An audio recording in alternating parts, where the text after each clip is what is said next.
Welcome back everyone. Today's recipe is Basa fillet with lemon rice. We just finished eating it. It was yummy. I'm so happy to show you how to make it. Enjoy.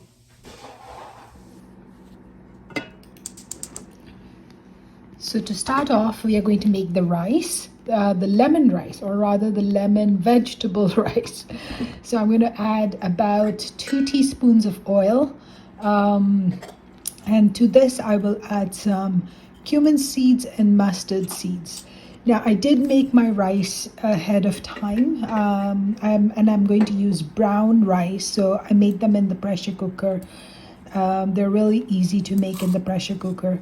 You just have to pressure cook it for 5 minutes. So here I'm adding to my spluttering jeera and mustard seeds. I've added the two dals, the two lentils, the chana dal and the urad dal.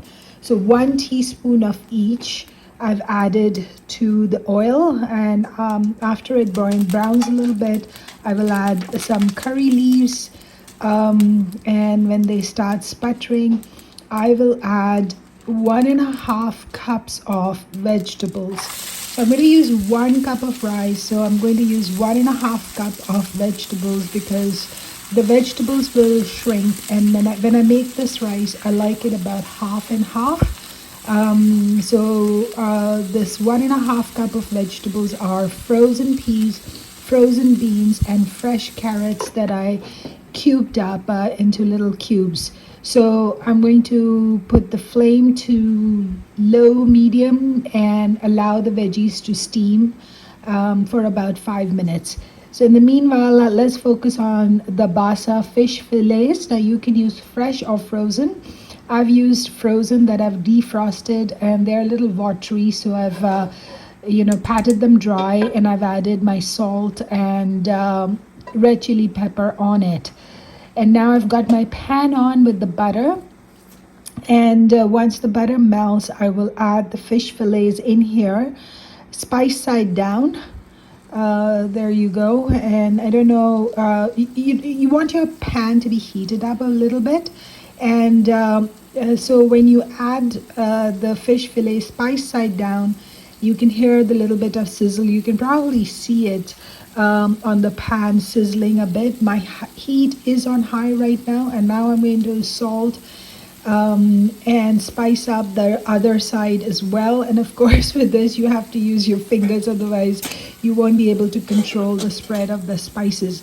And now I'm going to give it 3 minutes on each side. So this is the first side. It's going to go for 3 minutes, and while that is going, I will check on my vegetables. And it's been about 5 minutes for the vegetables, so they should be done. Here I'm testing it, and I'm going to be happy with the doneness. And of course, the hardest vegetable is the carrot. And now I'm going to spice it up a little bit, but not too much. So I've got the salt, I've got a 1/4 teaspoon of turmeric powder, 1/4 teaspoon of red chili powder, 1/4 teaspoon of coriander powder, and 1/4 teaspoon of garam masala. So I'm going to use very little spice because I want the lemon flavor to be predominant over here. I'm adding my full, the measure I'm using is a 1/2 cup. So I've used 2 1/2 cups. That's a full cup of cooked brown rice. And the brown rice is simply boiled in the pressure cooker. It's really easy to do. If you soak it for a bit, you can add it to your pressure cooker with 3 times the amount of water. And after the first whistle, you turn it to medium and give it 5 minutes, and then just leave it alone. And when the pressure releases, the rice is perfectly cooked and each grain is apart as well. So this is an easy way to cook the brown rice. So here I'm happy I've integrated everything, and I'm going to add the final touch, the lemon juice itself. And I will cover it, put the heat on low, and just give it 1 minute just to sort of come together. Not more than 1 minute, because I don't really want the lemon juice to turn in flavor. So here my 3 minutes are done on the one side. So I'm turning over my fish fillet and just moving it around so it gets the heat from the pan. and I'm going to give it another 3 minutes. And at this point, I'm going to turn the heat on the fillets down to medium, and I've already turned off the heat on the rice. So the rice is cooked. It's going to rest for the amount of time here. After 3 minutes, I checked the doneness of the fillet on the other side. It was fully done and nice and crisp and brown. So I took it off the heat, and now I've got some flavors in the pan that I want to collect. So I'm going to add to this the mango salsa, and I'll add 4 heaping teaspoons of mango salsa. This is mango and red pepper salsa, and I got it from the fresh section, which is the refrigerated section. So I checked the ingredients. It didn't have preservatives, so that's good. I do have to keep it in the fridge till it's used up, but hopefully we can use it up soon. Otherwise I'll have to freeze it.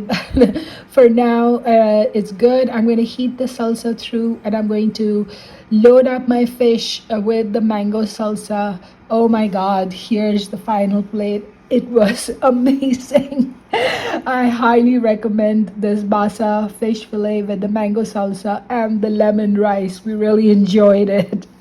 Hope you do too. Bye.